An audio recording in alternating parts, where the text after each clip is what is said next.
Olá, sejam todos e todas muito bem-vindos e bem-vindas ao Centro de Mídia de Educação do Amazonas. Eu sou o professor Josino Malagueta, do componente de Sociologia, e vou estar com vocês aqui num bate-papo nesta aula. Vamos lá então para o objeto de conhecimento da nossa aula, que é cultura, herança ou invenção. Como detalhamento, nós temos aspectos socioantropológicos da cultura material e imaterial. Vamos então para a nossa aula.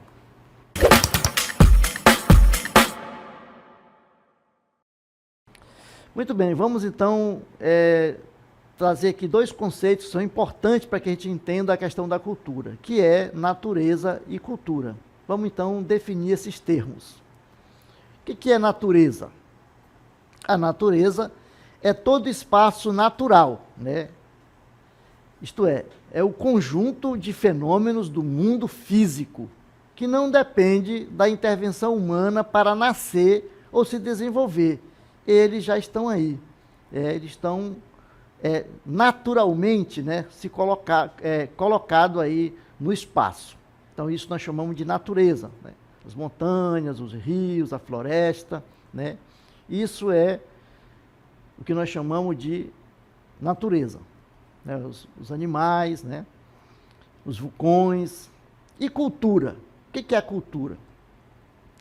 Entende-se por cultura os comportamentos, tradições e conhecimentos de um determinado grupo social, incluindo a língua, as comidas típicas, as religiões, música local, artes, vestimenta, entre inúmeros outros aspectos.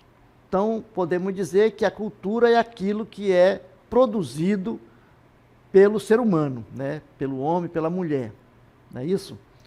Então, cultura é uma rede de compartilhamento de símbolos, significados e valores de um grupo social. Então, isso é a cultura. A cultura é tudo aquilo que leva, né, a mão do ser humano, que foi então transformado, né, pelo ser humano, ou na parte física, né, material, ou imaterial, no sentido da arte, da música, né? Então, isso aí é o que nós chamamos de cultura.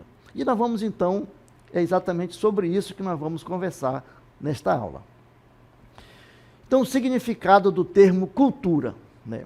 Cultura é um termo de significado amplo, variando desde o cuidado com a terra até a designação de conjuntos de conhecimentos e hábitos de determinadas sociedades, né? Vejam, quando a pessoa que estudou muito, tem pessoa que fala, essa pessoa tem cultura, né? Mas aquela pessoa que trabalha com a terra, o agricultor, ele está também fazendo ali, né? Esse termo tem a ver com essa questão do cuidado da terra, né? É a cultura, a agricultura, né? Então, a palavra cultura, ela pode ser atribuída, vejam lá, ao cultivo de vegetais, como também ao cultivo do conhecimento humano, assim como a cultura de um povo, de uma região ou de uma nação, representada em suas diversas facetas, como, por exemplo, a religião, a arte, né, a culinária, costumes e conhecimentos. Então vejam como tem uma visão muito ampla, né, da questão da cultura. Então cultura é isso, né? Então a cultura tem a ver com a produção humana, nós podemos falar assim, né, que a cultura tem a ver com a produção humana, tanto no aspecto material como imaterial. E agora nós vamos trazer aqui dois teóricos que são fundamentais para que nós entendamos a questão da cultura, do termo da cultura, do conceito da cultura de uma forma geral. E aí nós vamos falar de Franz Boas e Claude Lévi-Strauss, né? Então vamos começar falando de Franz Boas. Sua visão de cultura é marcada pelo relativismo cultural e pela rejeição de teorias evolucionistas lineares que hierarquizavam as culturas. Vejam lá. Então, um termo que tem aí, que nós temos que destacar é o termo do relativismo, né? Relativismo cultural. Significa dizer que não existe uma cultura superior à outra, né? Nossas culturas são relativas, porque cada uma tem a sua concepção, tem a sua forma de ser, dependendo do grupo social, né, ao qual se desenvolveu essa cultura, né? A forma que aquelas pessoas que viviam naquele espaço encontraram para construir esse ambiente no qual eles puderam, então, viver, né? Se nós estamos no meio da selva amazônica, nós vamos usar o espaço, o elemento do espaço amazônico para construir os bens dos quais nós necessitamos. Por exemplo, se nós vamos construir uma casa, né, nós vamos construir de madeira, de palha. Já o cara que está lá no Polo Norte vai usar o quê? O gelo. Então vai fazer sua casa, o iglu, vai usar o gelo. Então é isso que ele traz com a questão do relativismo cultural, certo? E aí nós vamos trazer alguns dos principais ideias sobre cultura aí na visão de Franz Boas. Vamos lá. Primeiro, ele trabalha com a questão dos princípios, né, do relativismo cultural, não é isso? Vamos ver então como é que ele trata essa questão. Boas definia ou defendia que cada cultura deve ser entendida em seus próprios termos, sendo sem julgamentos baseados em padrões externos. Então, para você entender a cultura, você tem que estar dentro da cultura. Você não pode ter uma visão de fora e fazer uma avaliação de fora para dentro. Então, ele rejeitava a ideia de que algumas culturas eram superiores a outra, né, ou mais evoluídas que outras. Daí o relativismo cultural, né? Questão do relativismo cultural. As culturas são, cada uma é uma cultura.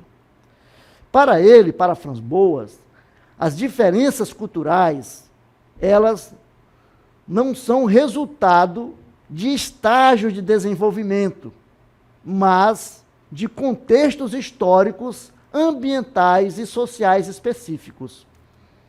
Não é porque um grupo de seres humanos vive, por exemplo, e faz seu transporte em canoas ou em balsas, que aquele que faz o transporte em trens, trem-bala, é mais evoluído do que outro, porque naquele espaço o trem-bala não tem sentido, o que tem sentido é a canoa, né? Então essa é a ideia do relativismo cultural. Depois ele traz a questão do particularismo histórico. Vamos ver então? O particularismo histórico diz o seguinte, ó: Franz Boas enfatizava a importância de estudar cada cultura em sua singularidade, considerando sua história e trajetória única. Ele acreditava que as culturas são produtos de processos históricos complexos e não podem ser generalizadas. Então, vejam aí a importância da questão do particularismo histórico. Cada cultura tem a sua história, né? E ela vai, então, se desenvolver nesse contexto. Depois, ele traz a questão da cultura como totalidade integrada. Boas via a cultura como um sistema integrado, no qual elementos como língua, religião, arte e organização social estão interconectados e devem ser estudados em conjunto. Daí, cultura como totalidade integrada. Não é isso? Então, essa visão aí de Boas. E ele traz um outro aspecto, que é a importância do trabalho de campo, né? Franz Boas valorizava a pesquisa empírica e o trabalho de campo, defendendo que o antropólogo deve vivenciar a cultura que estuda para compreendê-la profundamente. Então, para você entender a cultura, é preciso você viver aquela cultura. Então, o trabalho de campo. né? Não adianta você estar no seu gabinete, no seu escritório, que você não vai ter, né, a mesma ideia da vivência de estar com o povo, né, de estar com aquele grupo social. E a partir daí, então, você vai entender a cultura. Então, ele chama a atenção a esse aspecto que é a importância do trabalho de campo. Então, para você entender aquela determinada cultura, é preciso você estar dentro dela, né? Muito bem. E aí, o que nós tiramos das ideias de Franz Boas sobre cultura? Então, Franz Boas nos ensina a valorizar a diversidade cultural e a entender cada sociedade em seu contexto específico, rejeitando hierarquias e generalizações. Então, aí, o respeito pela cultura, né?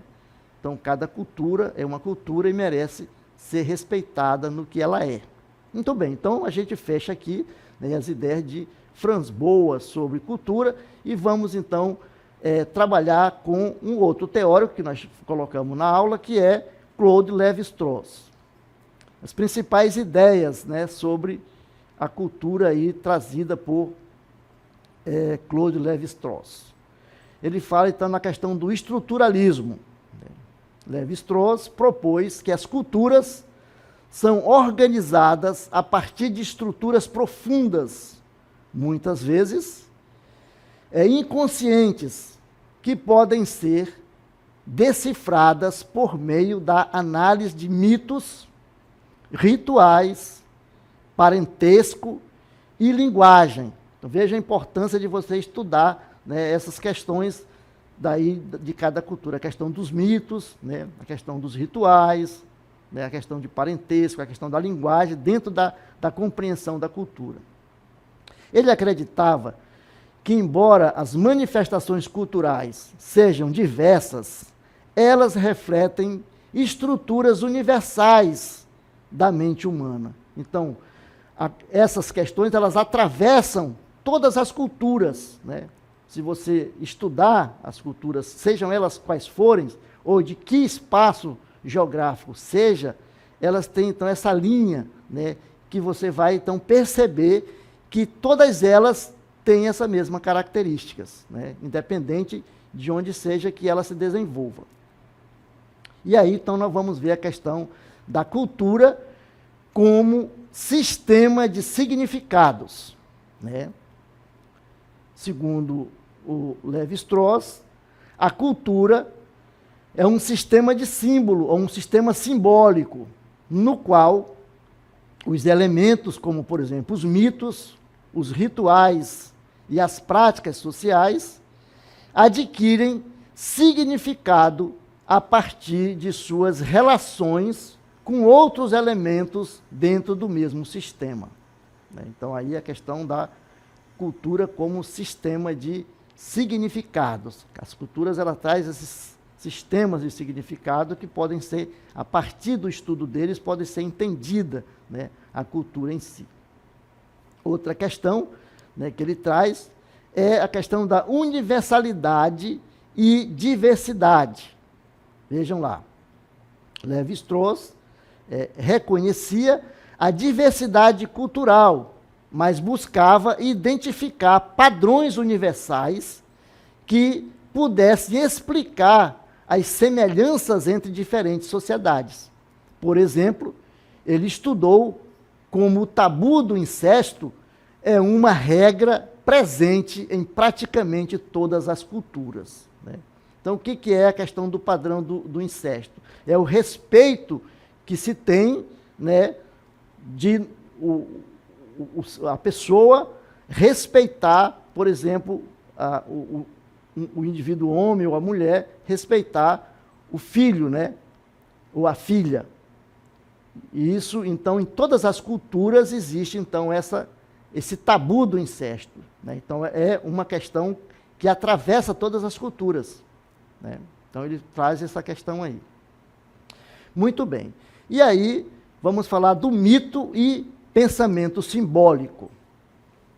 Ele analisou mitos como expressões de estruturas mentais universais, argumentando que os mitos de diferentes culturas compartilham uma lógica comum, mesmo que suas narrativas sejam distintas. Então nós temos aí diversos mitos, por exemplo, como o mito da criação, que ele está presente nas diversas culturas, né? Então, o que nós podemos tirar, né, aí das ideias e de lição na questão cultural do pensamento de Lévi-Strauss? Lévi-Strauss nos convida a buscar as estruturas profundas que unem as culturas, mostrando que, por trás da aparente diversidade, existem padrões universais que refletem a natureza humana. Então, todas as culturas trazem, né, em si essa questão, que vai definir o homem, né, o ser humano, presente aí em todas as culturas. Ele traz, então, essa reflexão e nos deixa essa reflexão. Muito bem. E agora nós vamos, então, passar para um outro tema, que é a questão da centralidade da cultura nas sociedades humanas. Falar da centralidade da cultura significa dizer que a cultura está presente em todas as sociedades humanas. Então, não existe sociedade humana sem cultura. E não existe sociedade humana que tenha uma cultura melhor do que a outra. As culturas são diferentes, né? Certo? Então, isso é bom a gente guardar, né? Quando nós entendemos isso, nós passamos a respeitar as culturas dos outros, né? Então, essa questão da centralidade é um elemento fundante, né, das sociedades humanas, pois define valores, a questão da cultura, né? Pois define valores, normas, comportamentos e identidade coletiva, certo? É um conceito central para entender as sociedades humanas, e ela se manifesta de formas tangíveis, que são de forma material, e intangíveis, o imaterial. Não é isso? E agora nós vamos ver o que é a questão da cultura material e da cultura imaterial. Vamos lá? Vejam lá. Cultura material refere-se aos objetos físicos, são os artefatos, as ferramentas, construções e espaços criados ou modificados pelos seres humanos. Então, nós chamamos isso de cultura material. Exemplificando cultura material. Por exemplo, os utensílios domésticos, né? As roupas, os edifícios, as obras de arte, as tecnologias, tudo isso nós chamamos de cultura material. Por exemplo, a televisão que está aqui, que nós estamos transmitindo essa aula, faz parte da cultura material. O remo que você usa para se locomover aí na comunidade é uma cultura material. A canoa, a sua casa, né? A panela de barro que você usa, o seu fogareiro que você construiu de barro para fazer aí a sua comida, faz parte da cultura material. E assim por diante. Não é isso? Então, nós vamos ver agora a questão dos símbolos religiosos e rituais. Não é isso? Vamos lá. Uma discussão socioantropológica da cultura material. Vamos lá. Símbolos religiosos e rituais. São objetos como crucifixos, ícones, vasos sagrados ou amuletos que revelam as crenças espirituais e práticas religiosas de um grupo, mostrando o que é considerado sagrado e como a fé se manifesta no cotidiano, certo? Muito bem. Vamos então continuar. Vamos falar então da arte e da estética. Pinturas, esculturas, artesanato e decorações expressam os padrões de beleza, identidade cultural e valores artísticos de uma sociedade, muitas vezes refletindo hierarquias sociais, tradições ou inovações. E aí nós vamos falar das tecnologias e ferramentas. Tecnologias e ferramentas. Instrumentos de trabalho como arado, teares ou smartphones demonstram o nível de desenvolvimento tecnológico, né, as prioridades econômicas e o modo como uma sociedade interage com o ambiente. Sempre na produção da cultura, nós vamos usar o ambiente que nós vivemos, né, para poder produzir os nossos artefatos culturais. E aí vamos falar dos vestuários e adornos. Roupas, joias, não é isso? Vamos lá?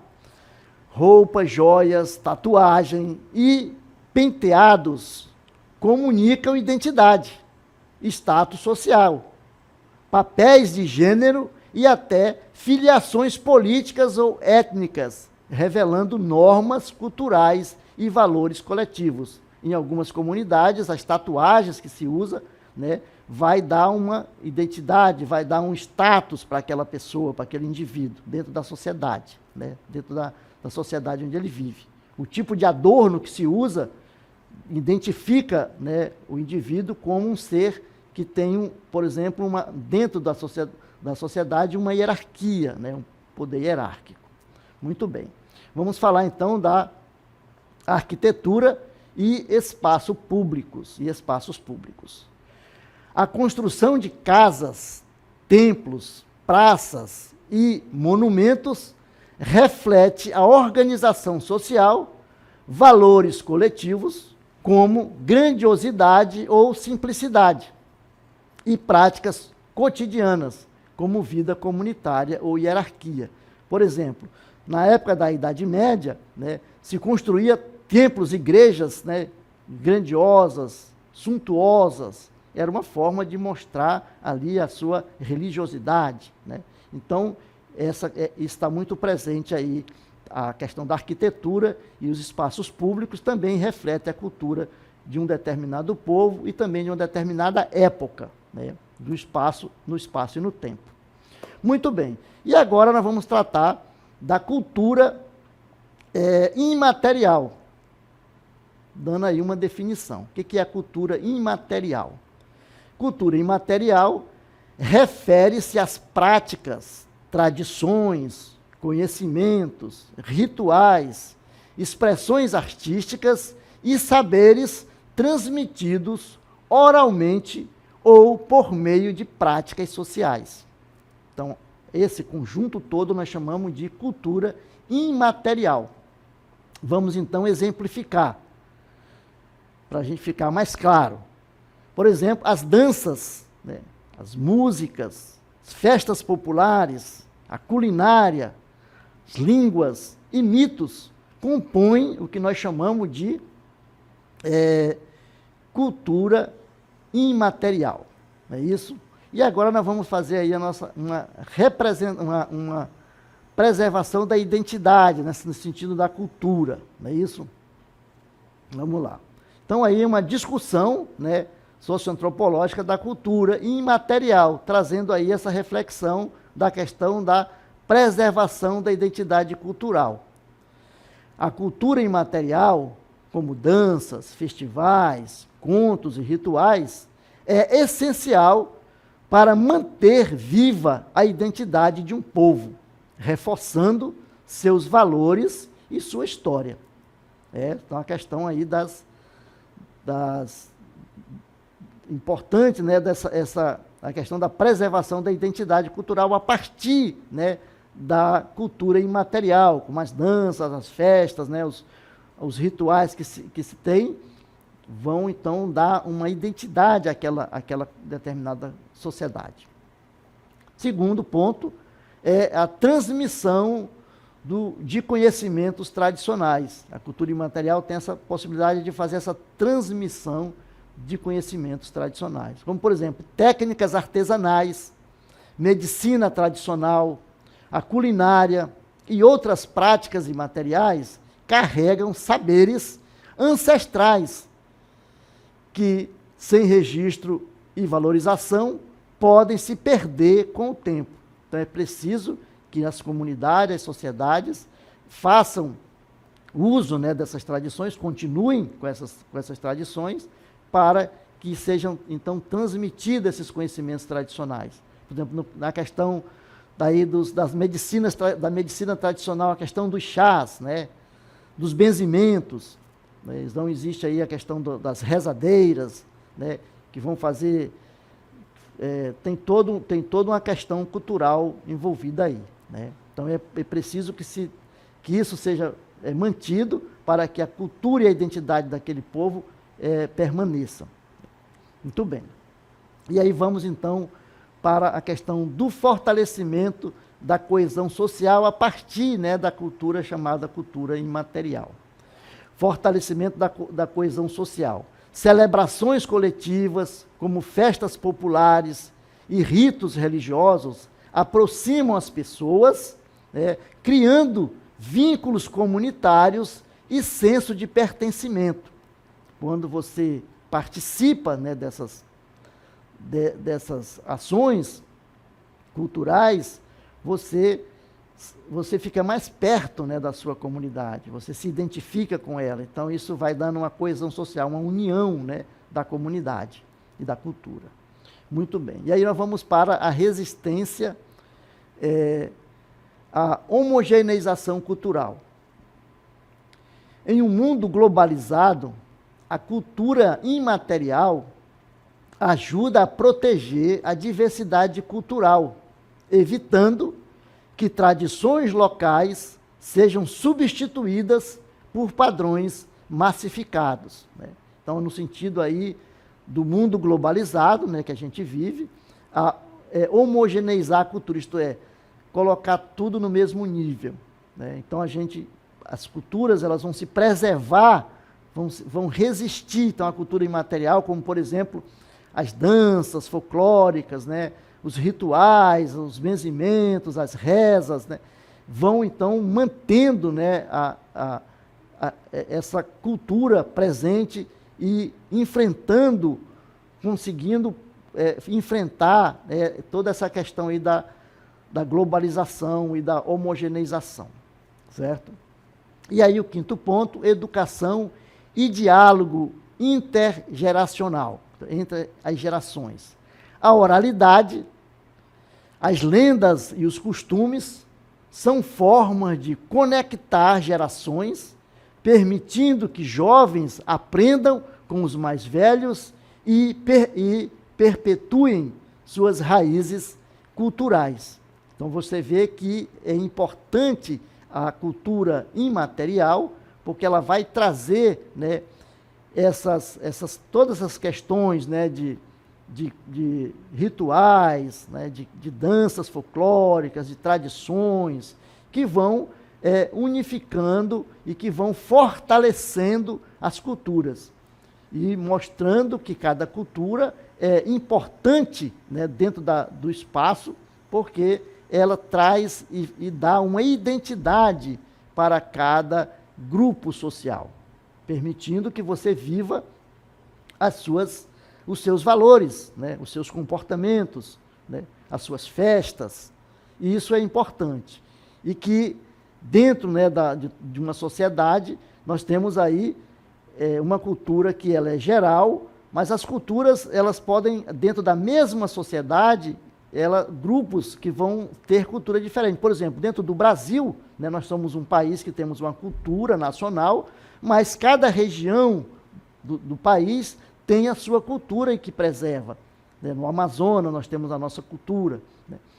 No Nordeste tem a sua cultura, o Sul, o Sudeste, o Centro-Oeste, né? Então, cada grupo vai vivendo aí e preservando a sua cultura, e isso é importante, né? Essa resistência que se dá a partir, e a cultura chamada cultura imaterial, ela é importante, né, nesse processo de preservação, certo? A gente fica por aqui, esperamos ter contribuído aí com essa reflexão e até uma próxima aula.